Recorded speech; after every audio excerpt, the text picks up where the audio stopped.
Meus cumprimentos aos ouvintes, eu sou o Tito e sejam muito bem-vindos ao meu canal. Bom, no vídeo de hoje eu vou falar sobre um filme que eu acredito que talvez seja a crítica de filme aqui, a resenha de filme mais importante que eu já fiz aqui nesse canal. Mais importante porque ela fala muito da condição humana e de uma mensagem que é a mensagem que nós precisamos internalizar nos nossos corações, né? Vou falar aqui do filme American History X, ou Uma Outra História Americana, em português, né? E esse filme, ele fala de modo superficial, com uma análise superficial, né? Ele fala sobre o ódio dos grupos neonazistas e skinhead, né, nos Estados Unidos, no contexto de racismo nos Estados Unidos. Mas, analisando propriamente dito, analisando o filme mais profundamente mesmo, o que ele fala muito sobre um ciclo de ódio, né, de ódio e amor que está impresso no coração dos homens, na própria condição humana, sabe?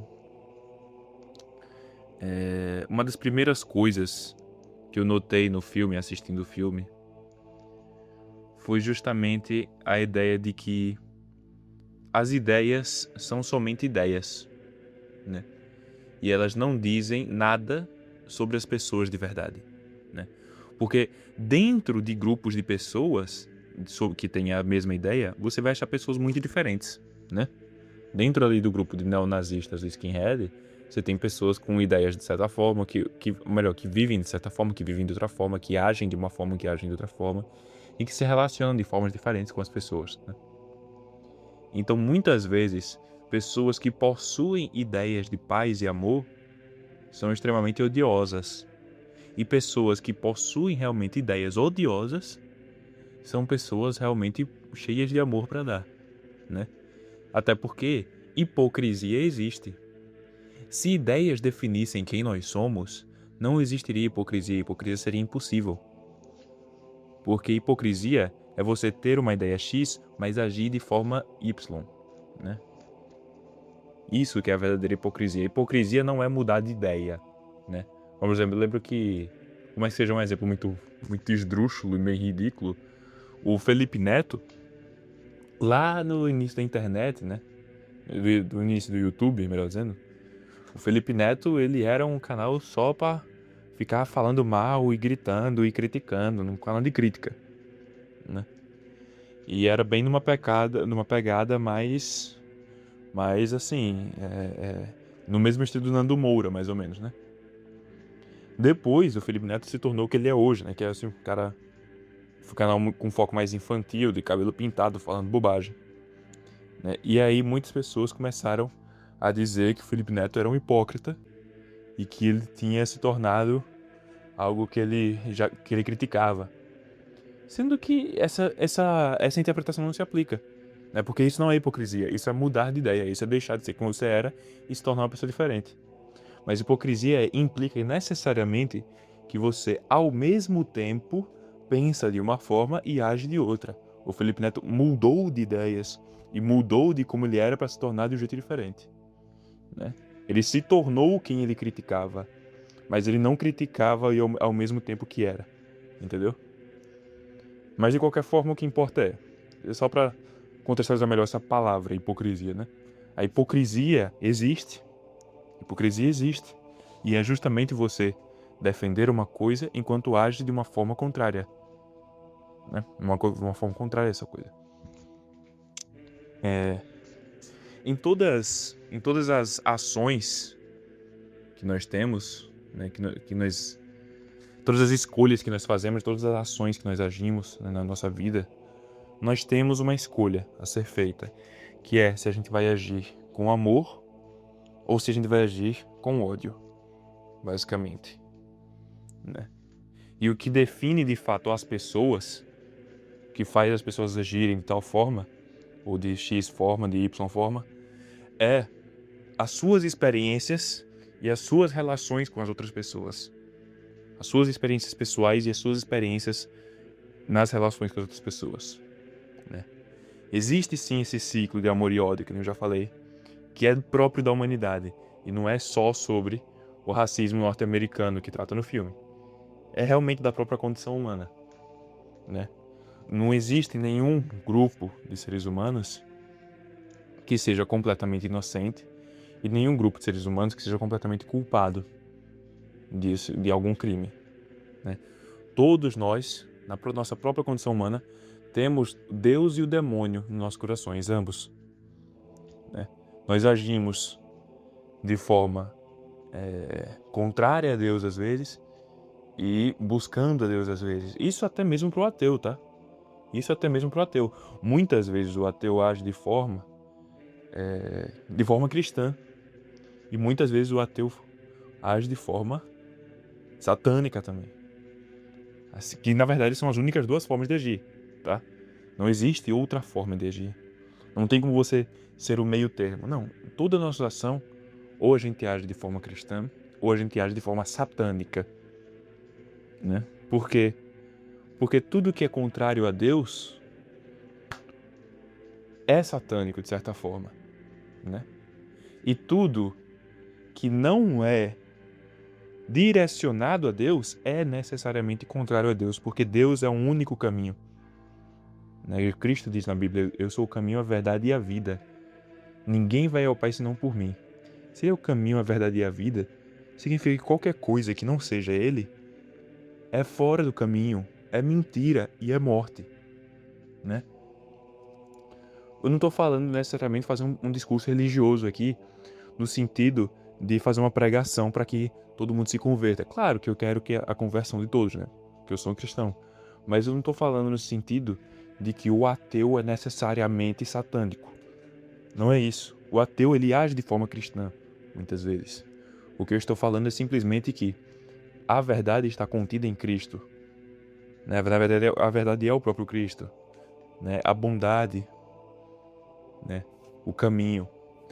Então, todas as nossas ações, todas as nossas escolhas, tudo mesmo que a gente faz na vida, né? Aquilo que a gente fala, deixa de falar, né? Aquelas pessoas que a gente se relaciona, forma como se relaciona com elas, até mesmo nas menores coisas do dia a dia, a gente pode agir de forma a agradar a Deus ou de forma a desagradar a Deus e necessariamente agradar o demônio. É isso que eu quero dizer.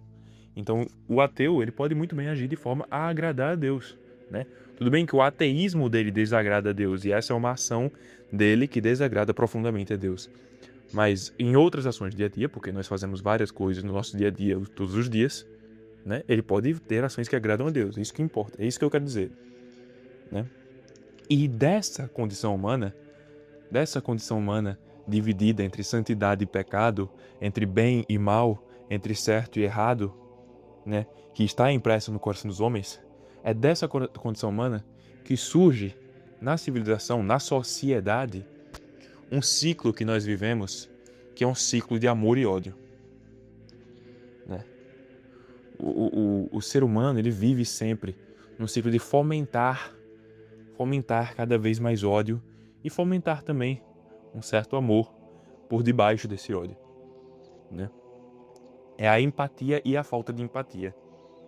Então, para os liberais, um nazista é uma coisa absurda, horrível, terrível. É só ver o que fizeram, por exemplo, com o monarca lá. Ele só fez falar em defesa da existência de um partido nazista. Tudo bem, que isso realmente não parece ser uma das melhores ideias. Mas ele só fez falar em defesa de um partido nazista, mas não se assumindo como nazista. E muitas pessoas não conseguem entender a diferença disso, sendo que é uma diferença muito clara. Uma coisa é você defender a liberdade de expressão para os nazistas e outra coisa é você mesmo ser um nazista. Não é a mesma coisa, tá? Se você acha que é a mesma coisa, você é burro. Entende? E aí o monarca defendeu a liberdade de expressão para os nazistas e a partir daí foi completamente cancelado e as pessoas realmente destilaram muito ódio contra ele na internet. E isso mostra que o liberal, né, o liberal médio, pelo menos, o progressista médio, vê o nazista como um bicho, como um monstro, né? Assim como o nazista vê o liberal, o progressista, o judeu como um monstro, né? Sendo que na realidade nenhum de nós somos monstros. Todos nós temos nossa parcela de culpa e de inocência. Todos nós temos nossa parcela de certo e errado. O homem vive essa dualidade, né? Então não existe ninguém que é necessariamente bom e ninguém que é necessariamente mal. São todos seres humanos. Somos todos seres humanos. O filme ensina muito sobre isso. American History X deixa isso muito claro. O filme todo, desde o começo. Desde o começo, né? E o Derek, ele tava na prisão, né? E quando ele tava na prisão, ele percebeu que o ódio que ele tinha no coração dele, né? Enquanto ele tava nesse grupo nazista. Deixa eu explicar, na verdade, o filme só pra quem não tenha assistido, né? Dando spoilers aqui. Mas esse é um filme que não importa spoiler, tá? Esse é um filme que não é sobre a história do filme em si, né? O spoiler não atrapalha de nenhuma forma. É sobre a experiência mesmo do filme. Então não tem problema falar aqui. No filme, o Derek, ele é um jovem, primeiramente, né? Que o pai dele era policial. E o pai dele acabou morrendo numa ocorrência. Num incêndio lá, alguma coisa assim. Onde uns negros matam ele, né? Acontece que o Derek, né? Ele se torna um completo... começa a destilar muito ódio contra esses negros, né? Só um completo skinhead, né? E em dado momento da vida dele, ele era um skinhead muito inteligente, né? Era um rapaz letrado que lia bastante. Então ele sabia falar bem. E ele começa a recrutar outros jovens para essa causa, skinhead, né? Também tem a questão que a cidade deles ali, o bairro deles, era um bairro predominantemente branco. E começou a ter muito imigrante e muitos negros, né? E realmente, nos Estados Unidos, são culturas diferentes que têm os seus conflitos. E realmente os negros estão associados à criminalidade. E realmente os negros agem como animais nos Estados Unidos. Isso é inegável, tá?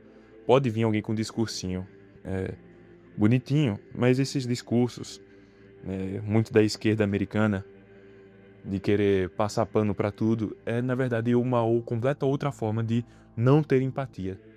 É uma completa forma de negação da realidade também. Né? Tanto o nazista nega a realidade da mesma forma como a pessoa que passa pano pra tudo, pros negros e pros judeus, tudo, negam a realidade, né? Negam a realidade da mesma forma. Mas enfim.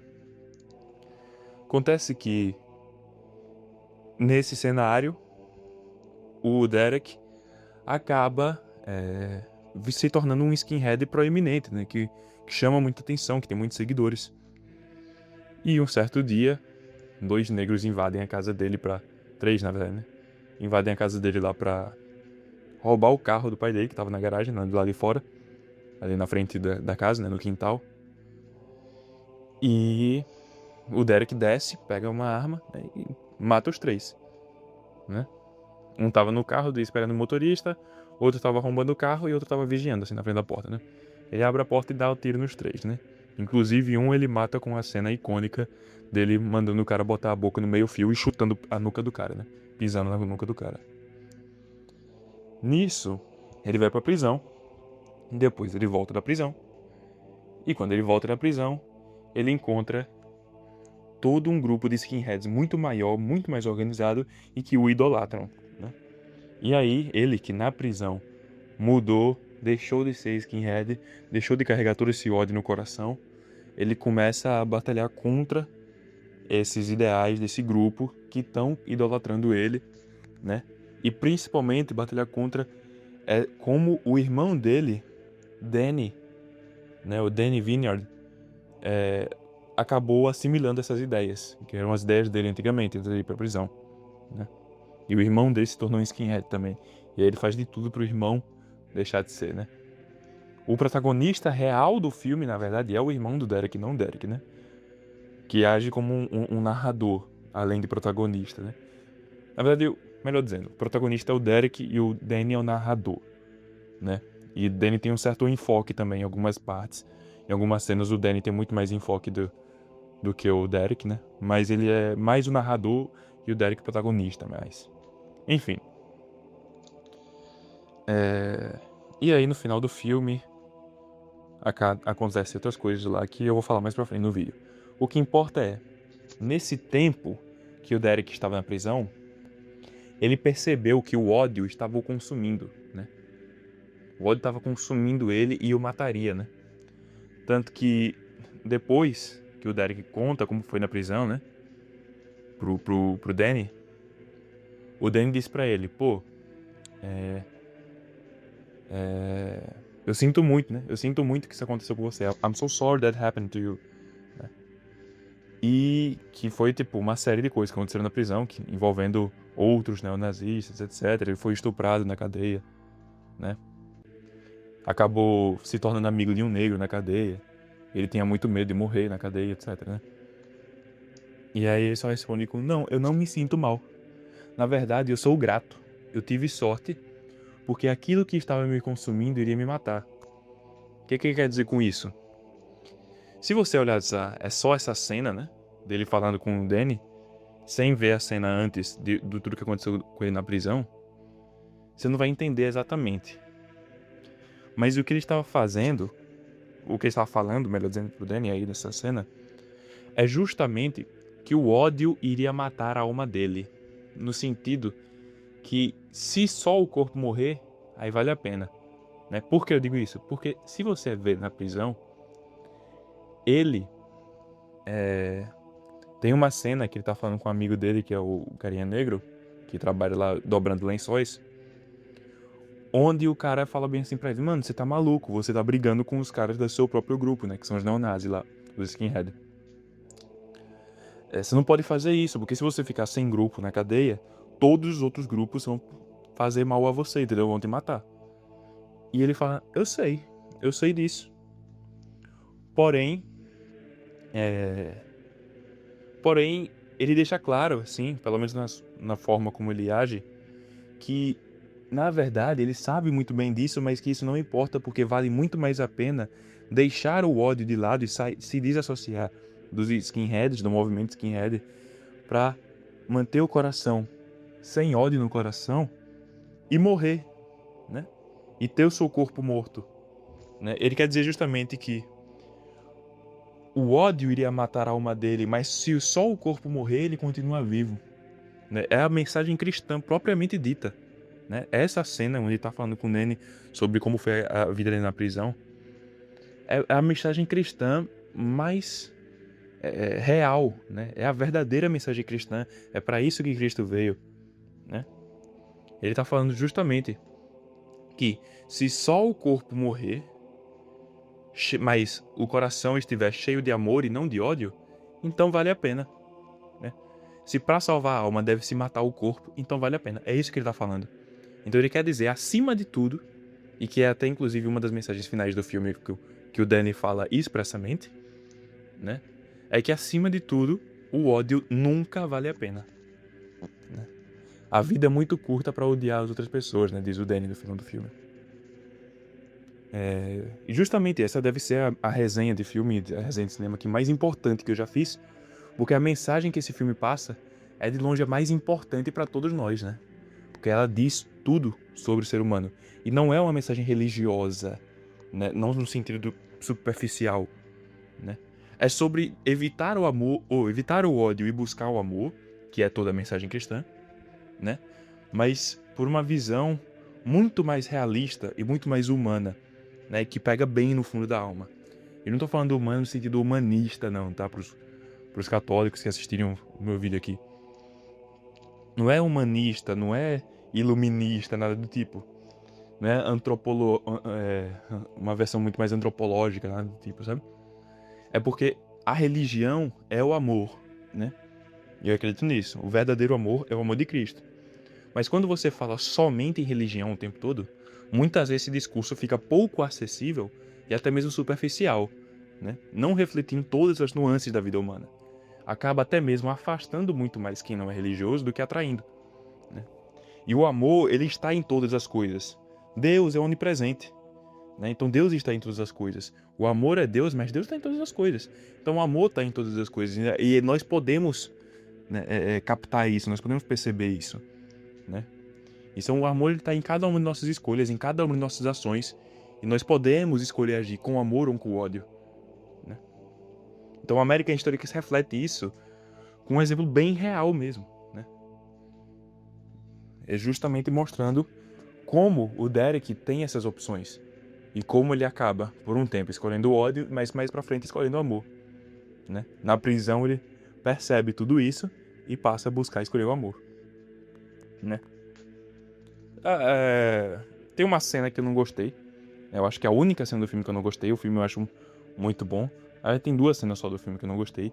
A primeira é a cena de sexo no começo do filme, porque eu não gosto de cenas de sexo em filme. Tá, é só isso. Mas a outra cena que eu não gostei foi a cena do pai dele, né? A única cena que tem o pai dele falando alguma coisa. Nessa cena, você tem o pai dele falando sobre como a agenda pró-negros, né, desse movimento racial, o Black Action, a Affirmative Black Action, né, é tão artificial e imposta e mais atrapalha do que ajuda.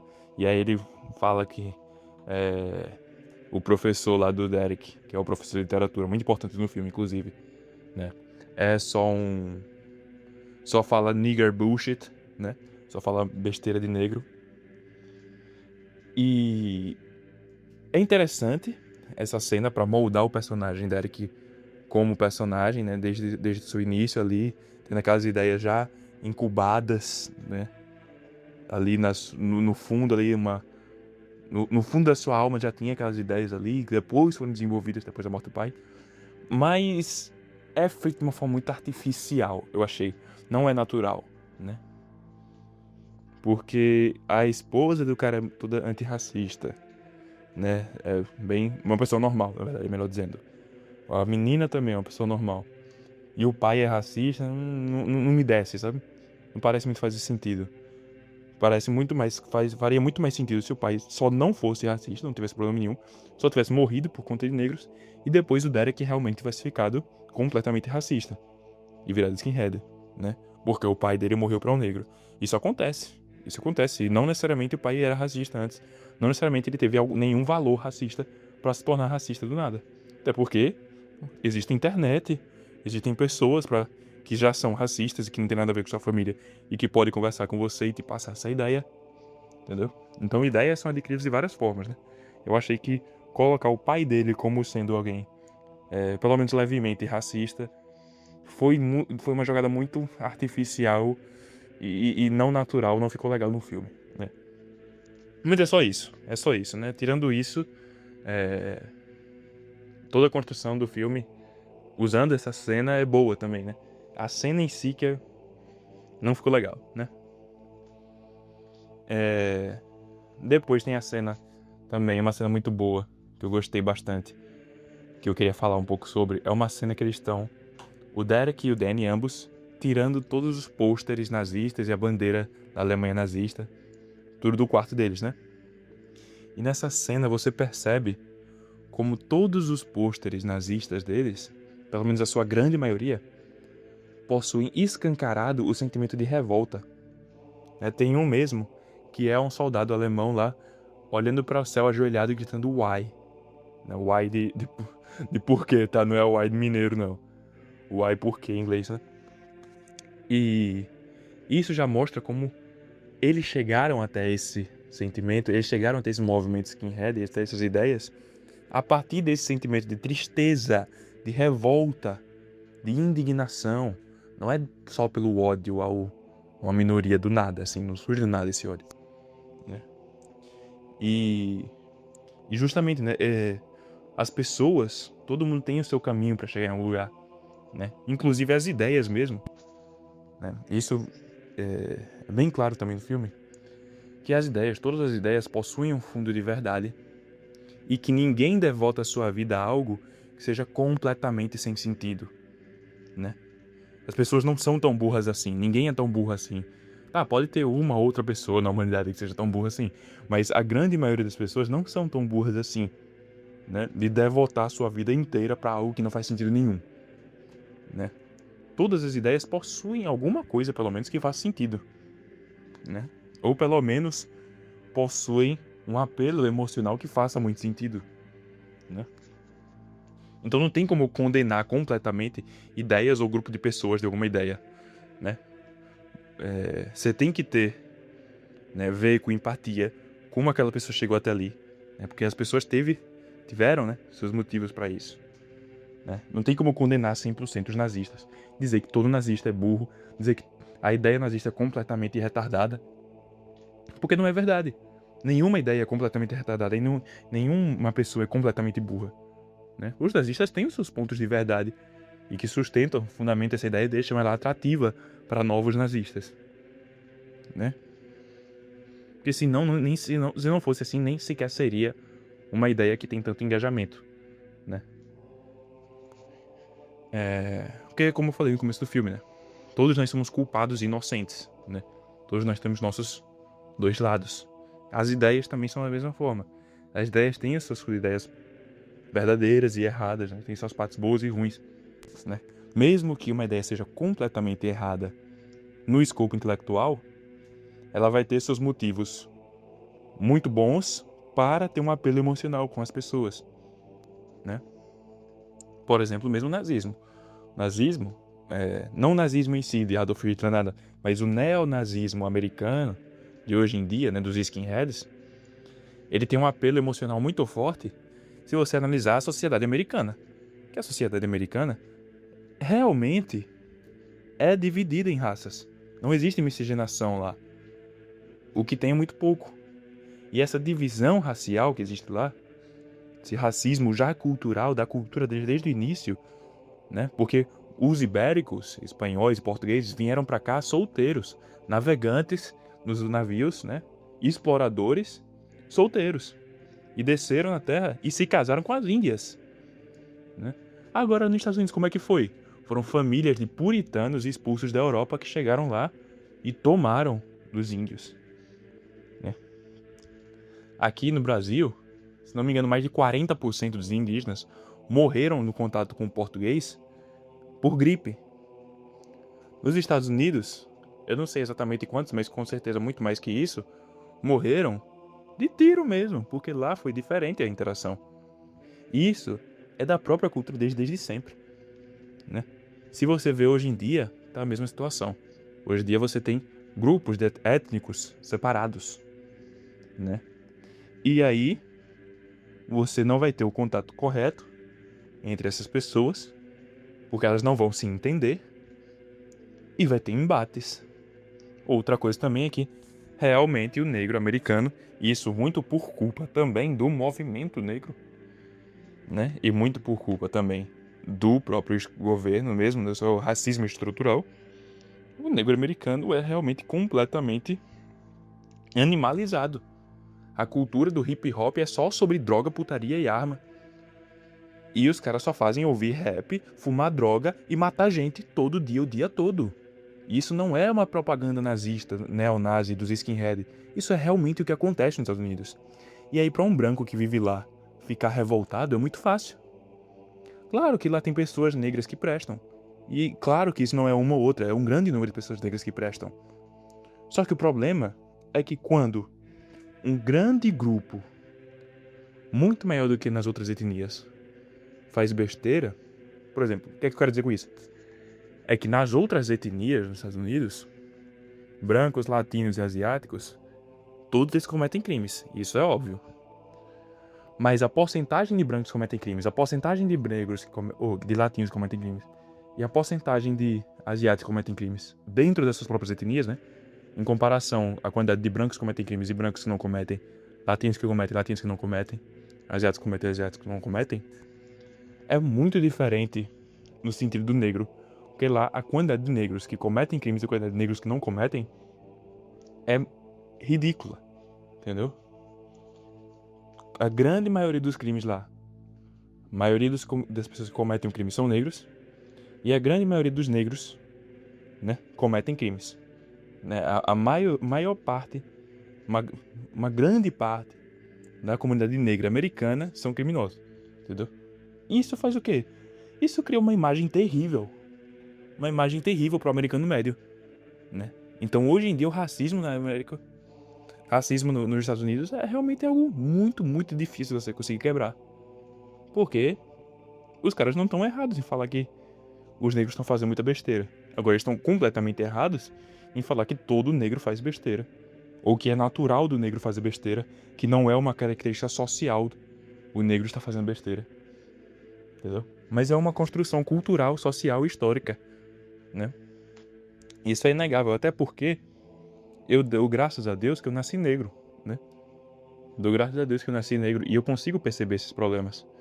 Se eu consigo nascer negro, perceber que existe realmente algo de errado com a comunidade negra americana, tudo bem, sempre vai ter um ou outro idiota que vai vir meter aquele negócio do Uncle Ruckus, mas não é um... não é que eu caí em propaganda, etc. Não, é só que realmente a gente vê que nem todo negro age de forma animalesca, porque eu não ajo e eu sou um. Né? Tudo bem que eu não sou um negro americano e existem genéticas diferentes do negro brasileiro e do negro americano, né? Até porque a gente é muito mais mestiço. Mas enfim, não importa.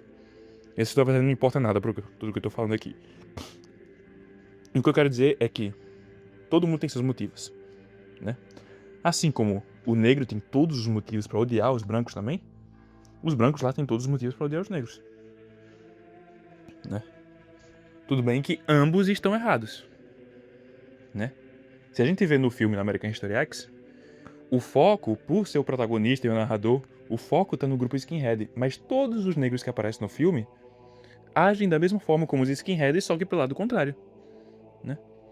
Praticamente todo branco que aparece no filme é um skinhead. E praticamente todo negro que aparece no filme é um cara que odeia brancos, né? E aí eles vão lá e matam o Danny no final do filme. Um grupo de negros procura e mata o Danny simplesmente por motivo nenhum, porque o Danny era um racista e que tava olhando mal, né? Tava olhando de mau jeito pra um menino negro. O Danny em nenhum momento fez uma ameaça real. O Danny em nenhum momento brigou de verdade com o negro. Ele só estava olhando de mau jeito para um rapaz negro. E ele era proclamadamente um racista, né? Autoproclamadamente um racista. E aí o negro, cheio de ódio no coração, vai lá e mata o menino por causa disso, né? E aí o que acontece no final do filme? Essa é uma cena que foi retirada, foi cortada da versão que a gente acha por aí, mas é uma cena que existe. No final do filme, o Derek vai lá, pega a sua máquina de cortar cabelo e raspa a sua cabeça novamente. O que é que isso quer dizer? Quer dizer que ele novamente caiu no ciclo de ódio. Por quê? Porque nós não somos perfeitos. Nós não somos perfeitos e estamos sujeitos a cair o tempo todo, mesmo depois de nos levantarmos, né? E justamente nós somos todos culpados e inocentes, como eu falei. E o fim do filme mostrar o Derek voltando pro ódio, porque ele também não é perfeito, é justamente para refletir pra gente, né, que estamos assistindo, para nós espectadores, que ninguém é perfeito, né? Então, o ciclo de amor e ódio, esse ciclo muito forte, né, que a humanidade vive, a humanidade nunca vai superar. Faz parte da condição humana. A humanidade nunca vai conseguir quebrar esse ciclo. Mas nós, enquanto indivíduos, né, nossas vidas específicas, nós conseguimos. Nós conseguimos superar esse ciclo. E ao superar esse ciclo, né, de escolhas de amor e ódio, você consegue rejeitar completamente o ódio e viver só pro amor. E o que é que chama isso? Do que é que isso chama, né? É a santidade. Isso é ser santo. É você superar o ódio vivendo só pelo amor, né? Isso é se tornar santo, né? O filme é todo sobre isso, né? É a verdadeira mensagem cristã. Inclusive um vídeo que encaixa muito bem com esse é o vídeo que eu gravei sobre a verdadeira natureza do pecado, né? Porque justamente o que é o pecado de verdade? O pecado é o desamor, né? O ódio que o menino negro sente pelo Danny é pecado, assim como o ódio que o Danny sente pelos negros também é pecado, né? E o que é o amor? O amor é o que o professor Sweeney, o professor negro com 2 PhDs lá, sente pelo Danny e pelo Derek, né? É o amor que o Derek vai passar a sentir depois de passar por tanto sofrimento na cadeia, né? Mas o sofrimento, ele pode ser duas coisas. Ele pode ser tanto causa para abrir os nossos olhos, né, como foi para o Derek na cadeia, como ele pode também ser causa para fechar os nossos olhos, nos cegar e nos causar uma revolta cega, né? Como foi também para o Derek no final do filme, depois que o irmão dele morre, né?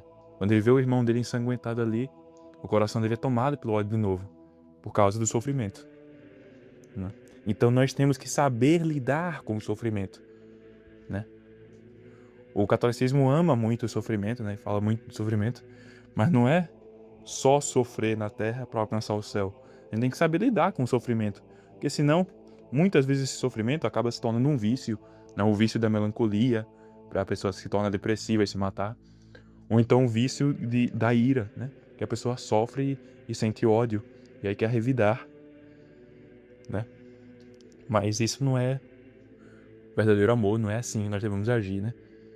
Enfim, é isso que eu acho desse filme. Esse filme é uma obra belíssima, né? E é só isso que eu tenho a dizer. Muito obrigado por tudo e viva Cristo Rei.